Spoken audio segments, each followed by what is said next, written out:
My daughter's attitude towards me became cold and harsh as she started high school. Someone ugly like you is not my real parent. Get out! With those words from my daughter, I reached my limit and finally decided to leave home. Living in this house with these people was too much. That's what I was waiting for. The annoying hag is finally leaving.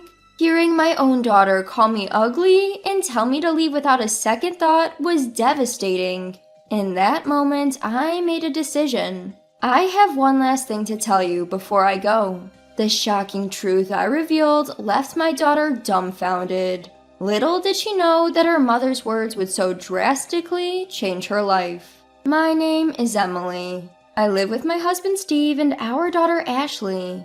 How was school, Ashley? Same as always. Can you stop asking me every single day? Ashley has been like this lately. You don't have to be so rude. I reprimanded her, but she just glares at me. Ashley's attitude towards me has noticeably changed since she started high school. Mom, you're a housewife with nothing else to do. Why don't you go out and work? Even though I became a full-time housewife at the request of my often absent husband, so Ashley wouldn't feel lonely, I get harsh words in return. I'm sure this rebellious phase will pass eventually. I regained my composure and went back to preparing dinner. Ugh, that girl at school, she's so annoying. Ashley's rebellious phase is far from being over. She even started ranting about her friends from school. I wonder if she behaves like this at school too. Did something happen at school? Shut up, you hag!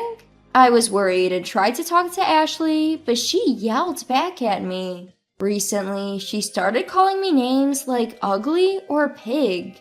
It's true, Ashley is tall and beautiful. She stands out wherever she goes. But beauty is no excuse for demeaning others.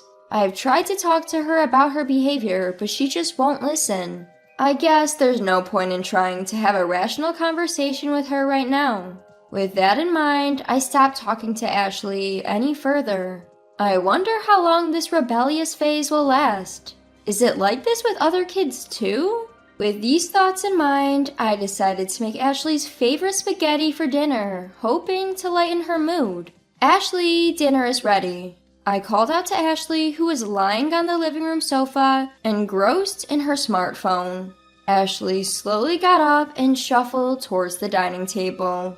She looked over the dishes I had prepared on the table. Today I've made your favorite, Ashley. Wait, what are you doing? To my dismay, Ashley started throwing away the food I had made into the garbage can.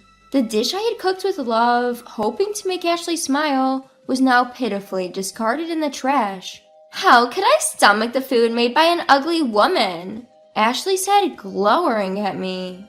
Up until now, I had been giving her a pass, thinking it's just teenage rebellion, but this time I couldn't let it slide.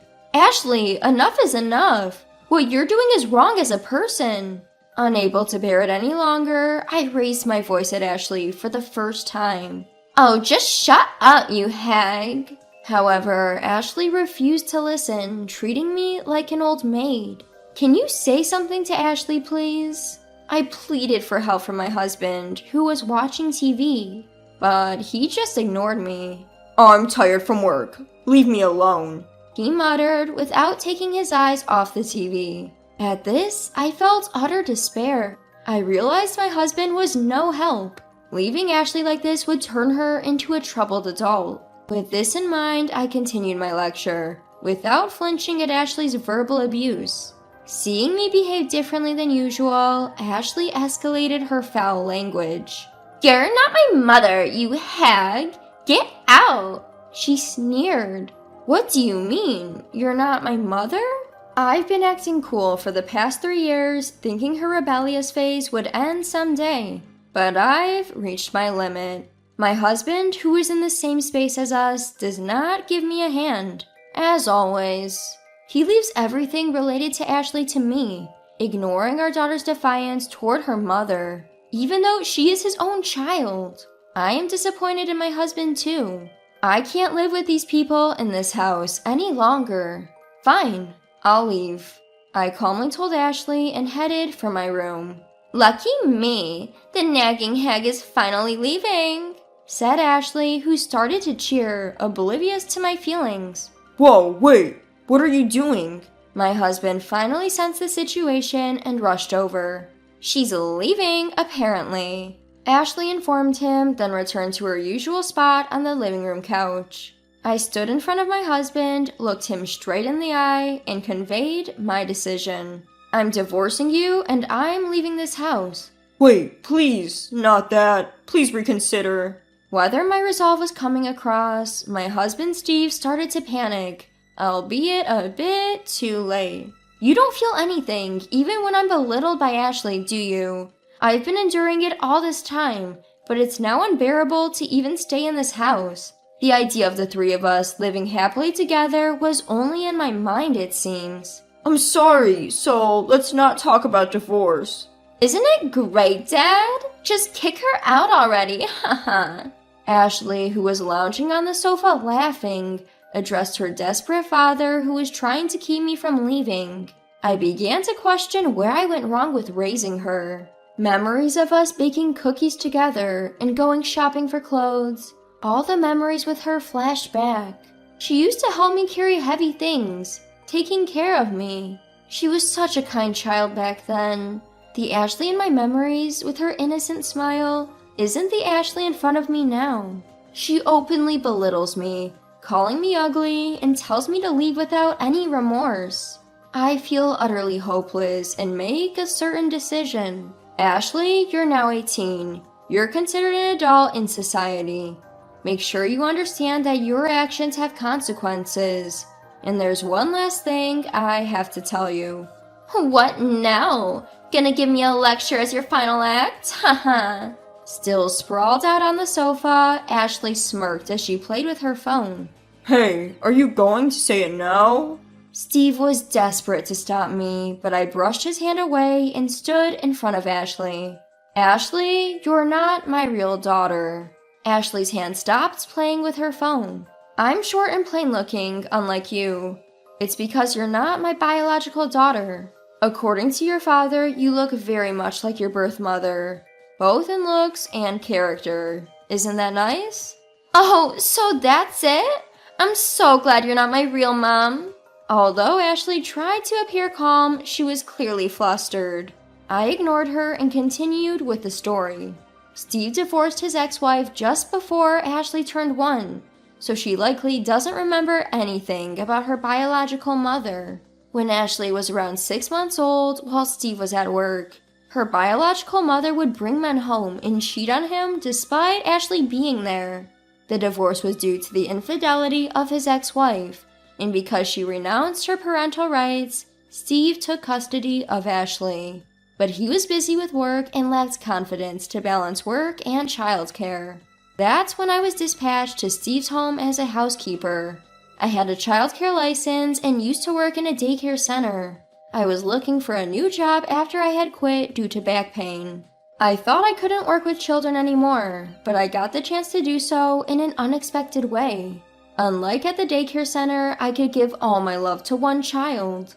I cherished Ashley as if she were my own and enjoyed my work every day. Steve trusted me, and later we got married and became a real family.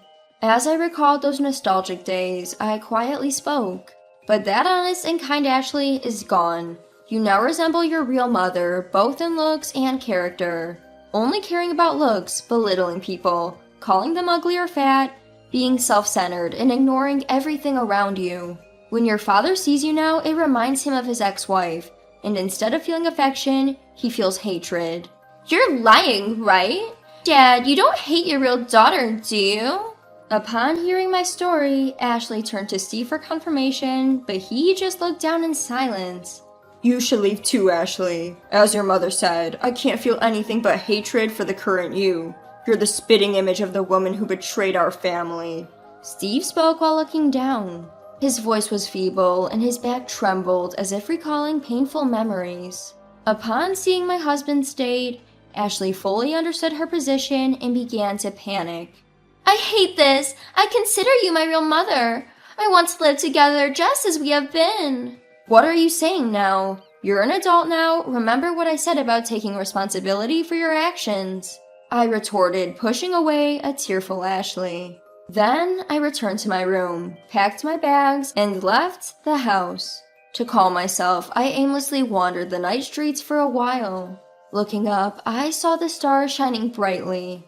How did things end up this way? The stars disappeared for a while as I cried, but after a good cry, my tears stopped, and the stars were still shining brightly. Things that don't change remain the same no matter what. With that thought, I felt a little better. Since it was already late, I decided to stay at a nearby business hotel for the night. The following morning, I headed for my parents' home. There, I explained the situation and decided to stay with them for a while. 17 years ago, my parents were adamantly opposed to me marrying a divorced man with a child. Nevertheless, I managed to persuade my parents and married him. Over time, my parents began to love Ashley as their own granddaughter. Because of this, the recent events disappointed my aging parents, and I felt genuinely sorry for them. There's a lot to life. You've done your best for your family so far. Live more freely from now on. My mother said so and accepted me. Once back at my parents' home, I immediately began the divorce process through a lawyer. Thanks to a skilled lawyer, the process went smoothly. My husband Steve showed no reluctance to divorce, and so it was finalized within a month. Emily, I'm really sorry.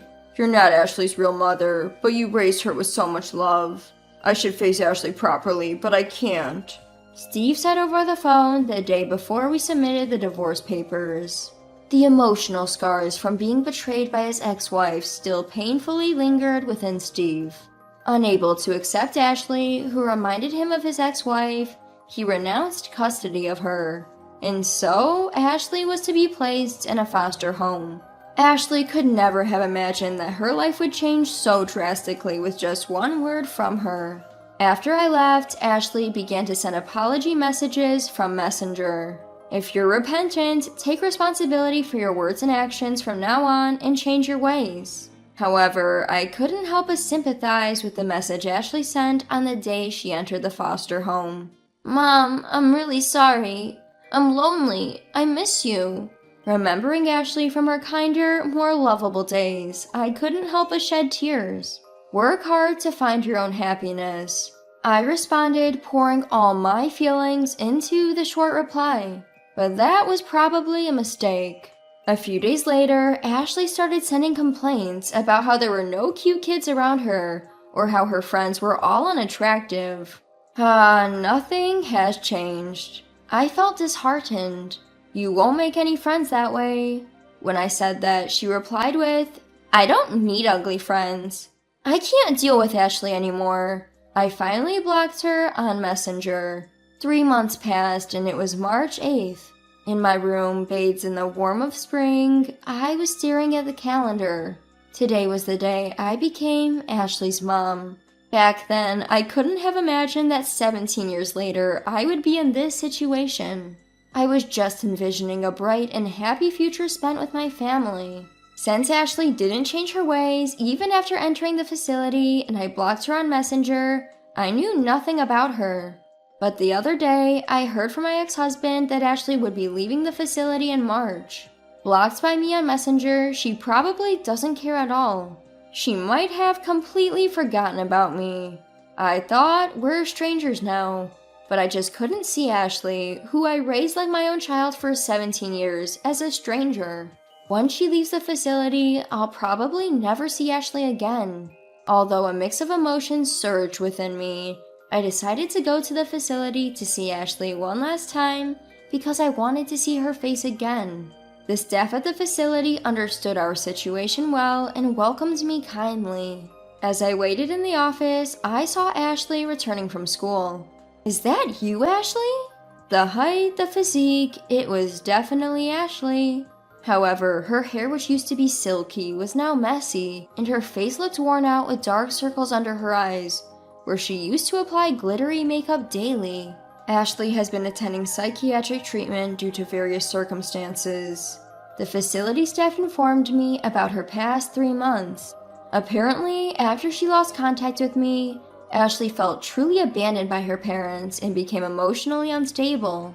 Moreover, she had always done as she pleased, but being forced to live life under strict rules of the facility stressed her out and seemed to have taken a toll on her mental health. Is that so? Even after hearing the explanation from the staff, I surprisingly felt no sympathy for Ashley. Rather, I was relieved that she finally realized her situation. I left the facility without meeting Ashley. Ashley's appearance has changed, but I wondered if her heart had changed too. No, people don't change that easily. Once she leaves the facility, she will have to live on her own. I hope she reflects on herself and changes, even a bit. A year later, I am living my life to the fullest, caring for my elderly parents at our family home and working part-time. The other day, the hairdresser was surprised at how shiny my hair was.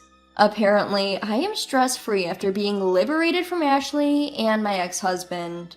Back then, I was constantly considering Ashley's mood and being careful around my ex-husband who was the breadwinner, striving to be a good family. I never thought it was stressful, but the body tells the truth. Now my health has improved a lot, and I find myself naturally smiling every day. "I'm glad you came back," my mom said, and I truly felt the warmth of my real family. From now on, I'll live without pushing myself. I decided in my heart to live by cherishing myself and those who care about me, and also caring for the people around me.